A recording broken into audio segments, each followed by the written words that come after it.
The year is 1152.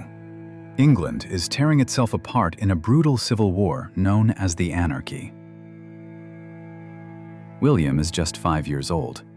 He is the youngest son of a ruthless, opportunistic nobleman named John Marshal. To buy time during a siege, John hands his little boy over to King Stephen as a hostage, sealing a sacred truce. But John Marshal had no intention of keeping his word. He immediately reinforces his castle. Furious, King Stephen has 5-year-old William brought to a massive trebuchet, threatening to launch the boy over the walls unless his father surrenders. The king sends a messenger to John Marshal with one final choice: save your son or watch him die. John Marshal's reply is etched in the dark history of the medieval world. He looked the messenger in the eye and said, "Keep him. I still have the hammers and anvils to forge finer sons than him." Imagine being that 5-year-old boy, abandoned by your own blood, traded away like currency, discarded as worthless. The executioner raised a heavy axe over the release rope of the catapult. Little William was seconds away from a brutal death. But then, something miraculous happened. William, completely unaware of his father's cruelty, looked out from the leather launching sling. He noticed King Stephen's beautiful, polished royal sword. Instead of crying, the little boy pointed at it and asked the king if he could play with it. That pure innocence completely shattered King Stephen's rage. Disgusted by the father's cold heart, the king refused to kill the innocent child. He pulled William out of the catapult, unjointed his ropes, and ordered his men to feed him. That day would shape the rest of William's life. He learned that loyalty, protection, and mercy had not come from his own father. They had come from the crown. He learned that an oath was sacred, and that a true man protected the helpless instead of abandoning them. This experience did not break William. It forged the man he would become.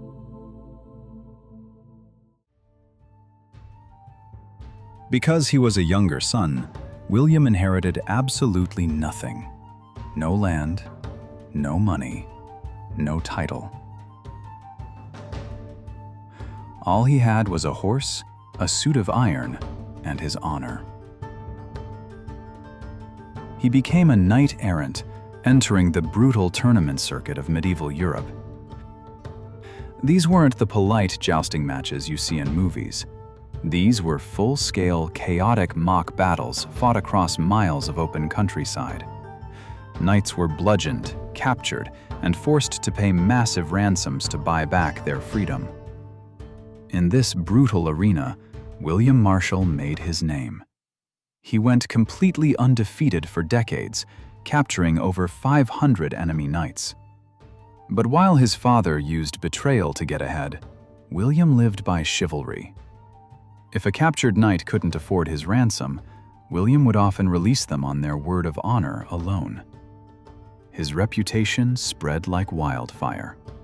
He became one of the royal family's most trusted knights and a tutor to Henry the young king. He famously saved Queen Eleanor of Aquitaine from a deadly ambush by taking a lance through his thigh.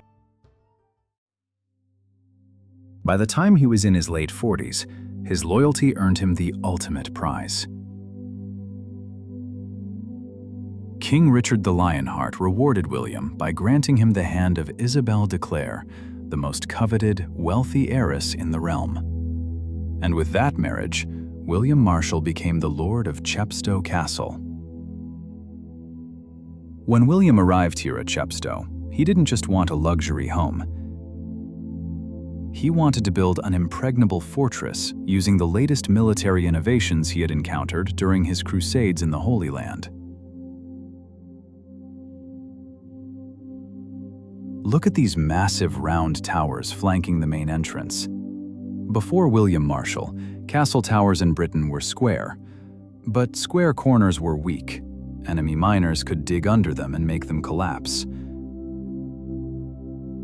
William brought a revolutionary design to Britain, the twin round tower gatehouse. It was stronger, harder to undermine, and became one of the defining features of Chepstow Castle. But William's ultimate test was about to begin. The legendary King Richard died, and his treacherous, paranoid brother King John took the throne. King John hated and feared William's immense power. John took William's sons hostage, seized his lands, and tried to humiliate him. Almost any other baron would have rebelled. William's own father would have broken his oath in a heartbeat. But William refused to break his moral code. Even when King John was at his worst, William remained loyal to the crown.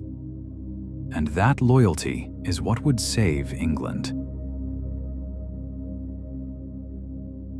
In 1216, the absolute nightmare scenario happened.